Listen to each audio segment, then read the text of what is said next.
Hey guys, welcome back to the Diet Doc Life Mastery Podcast. I'm Joe Klumzeski here with our special guest, Adam Martin.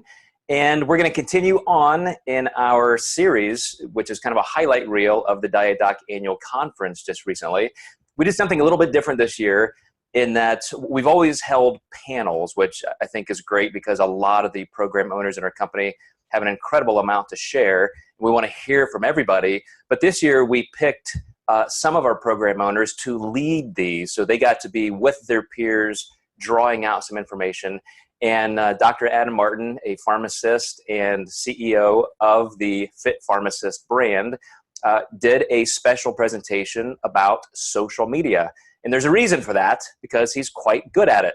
So Adam, before I just muddle too much into the weeds here, tell us exactly why and maybe when in your trajectory as an entrepreneur, you decided I must master social media. There's something here that's vital to a business and I need to learn it. Tell me about that whole transition.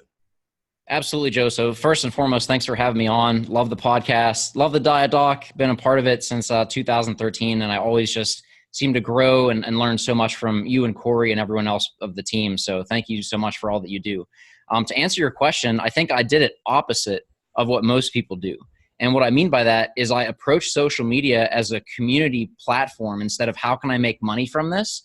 I approached it more of how can I connect with people and really deliver value and help them. That's literally how I went into it for such a long time that even you said dude, you got to start making money off of this. So it was to that effect that was actually a detriment to business because I literally just started giving value instead of trying to monetize. So I did that for such a long time. I think that is part of what made it so attractive is I wasn't pitching things and saying buy. It was just give.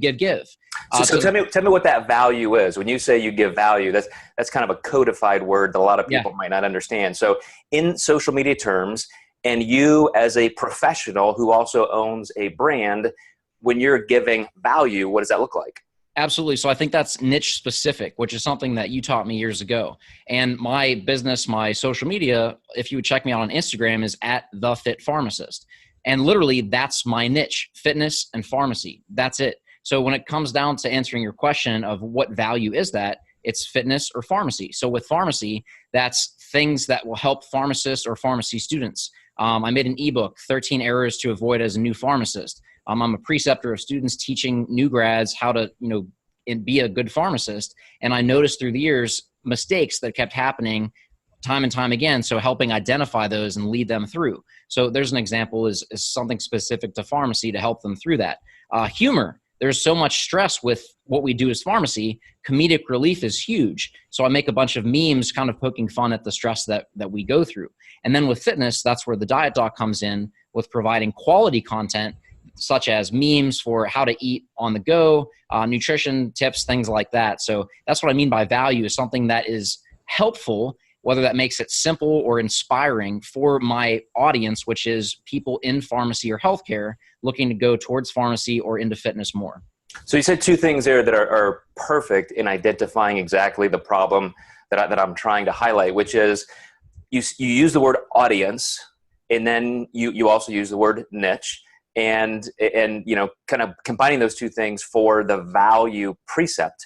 And I would say that as a writer, that is the first golden rule. That is the platform for all writing is know your audience. Yes. So a lot of people make the mistake of looking at social media from a business perspective of, I just have to cast this super wide net and try and make sure I encompass everything that I possibly can to draw the most people, instead of saying, okay, who do I connect with the most?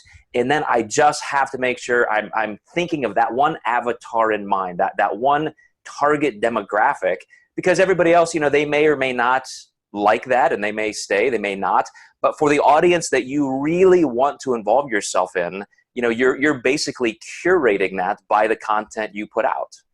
Exactly. And as a speaker, I'm an aspiring professional speaker. That's been the number one rule that I've heard from all my mentors: know your audience. And the reason I say that, and I started to laugh, is I just got back from Thrive in Vegas this past weekend, Cole Hatter's event to Make Money Matter.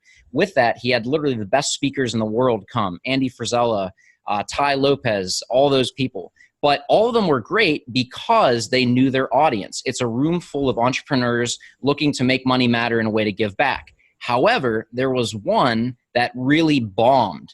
That person is Dave Asprey, or as fellow colleague Kevin Brunacini calls him, Dave Asprey of Bulletproof Coffee. So this is a shout out for Kevin. But the reason I say that is he completely did not know his audience. We didn't even know what he was talking about or who he was talking to. There was no point, there was no value. It was just spitting out his ego and talking about, I'm this, I've done that, with no value, no actionable steps to help us. So we were lost because we didn't know who he was talking to. We didn't know what we were supposed to be listening to. And there was just this flash of like arrogance. And I mean, he came out in Bono sunglasses, like it was ridiculous. So it was amazing someone of that influence just tanked that because they didn't know their audience. And I came into it indifferent. But now I have a very bad taste in my mouth with his brand simply because he didn't know his audience. But take that point and transition it to social media and writing and pretty much all aspects of business. You have to know who you're delivering to. So making value, we hear that so much that it's kind of cliche now. It's true, but you have to know what is the value and who is it for. So you got to identify who that's for. And I think that's a really key point that a lot of people miss. So let me give you the opportunity to update a principle for me, because I know when social media started, and I think Facebook is close to 15 years old or something like that, you know, I went in there like everybody else for it to be what it was, social. So you get in there and you're talking to, you know, your grandma, whatever. And then all of a sudden, because that's where everybody's attention went, then it became a marketing platform. People who were early adopters of Facebook ads and really trolling for business, they got a foothold. Of course, then that went to other platforms like Instagram. But there is still this this difficulty for some people, and I'm gonna throw me in there, like, asking for a friend. As an introvert, somebody who doesn't want to look like I'm just whoring around to try and make money, because it's really not. I perceive social media as this place, kind of like a public square where everybody is.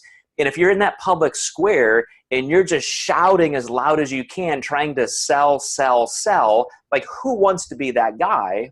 But at the same time, there are people trying to build a business. And so, you know, along comes Gary Vaynerchuk with the jab, jab, jab hook and says, okay, you got to give. And then, you know, you kind of sneak in some kind of a little ad or promotion.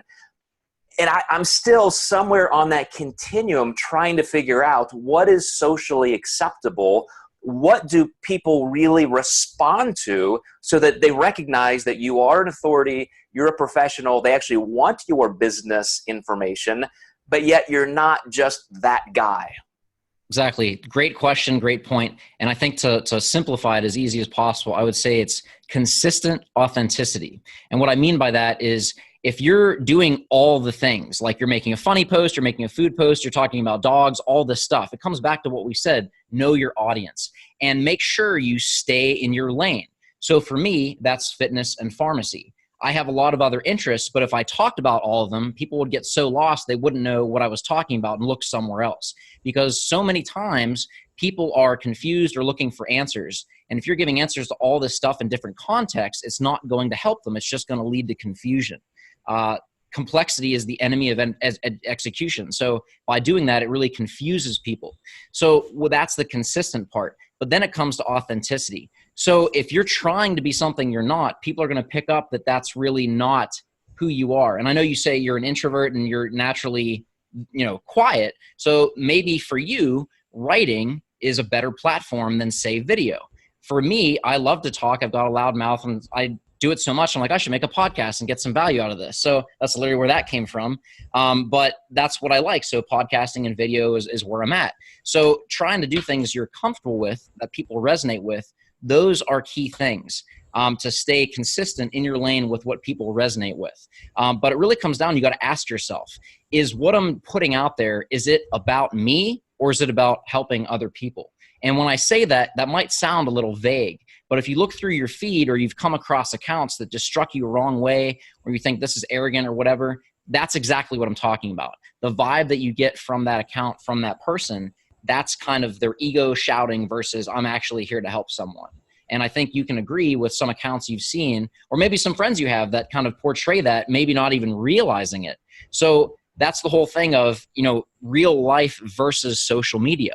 It's not to replace it, but I look at social media as a stepping stone to kind of take away that blind date and create some sort of context with who you are, the value you want to give, what your mission is, so that when you do meet someone in person, there's some context there. There's some content to discuss or hinge off of from what you started with.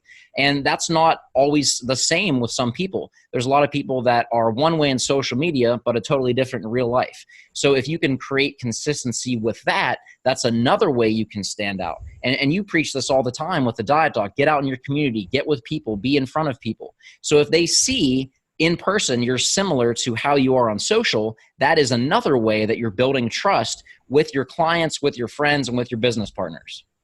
And I'm going to ask you a couple kind of lightning round questions just to get some answers for our listeners. What is the current vibe in terms of timing? It used to be make sure you're posting once a week or 3 times a week, and then it was daily, and now it's 3 times a day, and now some people are saying hourly. If you really want to, number one, get a message seen, but yet you don't want people to be just completely blocking you because you're just an ass. Yeah. So what's the current theme for you? Excellent question. It depends on the platform. So if you post 20 times a day, that's okay, and it's really annoying depending on what platform. So if you're posting 20 times a day on Instagram, you're going to get unfollowed like crazy. But if you're posting 20 times a day on Twitter, that's normal. So it really depends on your platform and what the message is. So I'd say Twitter, you can post the most, followed by Facebook. Then it comes to LinkedIn and Instagram. Those are my main platforms with that. You can go deeper into video and Medium and things like that with like YouTube.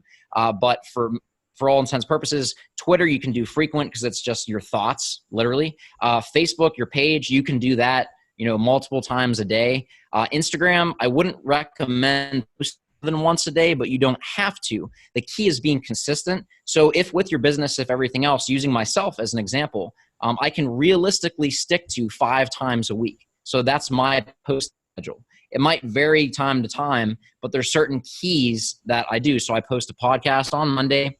I post Fit Pharmacist Friday on Fridays.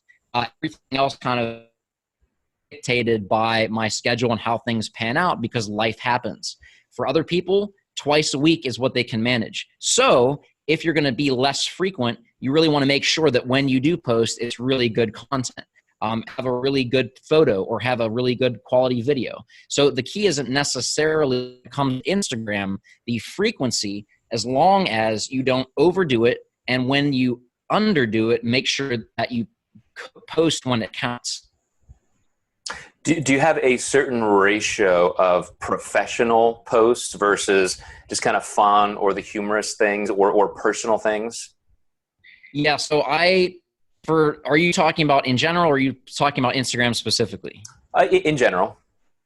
Okay. Well, I try to make a nice blend.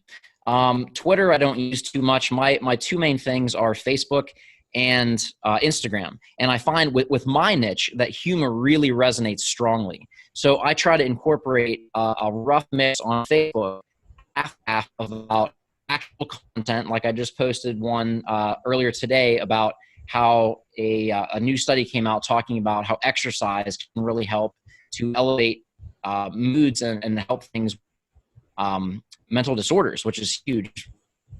I think it's University of Vermont came out with that. So that talk takes in under an hour, which for me is pretty big on Facebook. But if you post a humorous thing, that'll get shared 30 times, which for me, that's pretty big. Now, transition to Instagram, the ratio is a little different. My humor, I just make 1 post a week. Again, I'm posting 5 times a week. So that's roughly 20% of my content is humorous. And I do that on purpose midweek to get you like comedic relief to work on a day, just give you a little boost to get you through the week and you can kind of coast into the weekend. So it depends, I think, on your audience and what your lanes are with what you're trying to do. But for me, it's a nice balance. The ratio just varies depending on what platform I'm on. Yeah, I agree. It's one of the things I've found as I kind of study my analytics, I can see even just the time of the week, as you mentioned, where people are just a little bit more prone to liking something that's funny or serious or work related. So I'm going to leave it there, Adam. I think that's great information. I think that gives everybody enough to digest. And of course, we'll have you back on in the future as one of our amazing Diet Doc program owners, but also the proprietor of your own brand, the Fit Pharmacist. So we'll put all that information in the show notes where people can follow your information, because it's not just pharmacy based. It's very much, health and allied health based, where I think you give it a lot of information everybody can benefit from. And if you guys listening want to check out my page for an example, go to Instagram and it's at The Fit Pharmacist, all one word. Feel free to reach out, DM me. I always, help give you tips. I can be of any service to you guys. All right. Thank you, Adam. And thank you guys for watching and listening. We will catch you next time.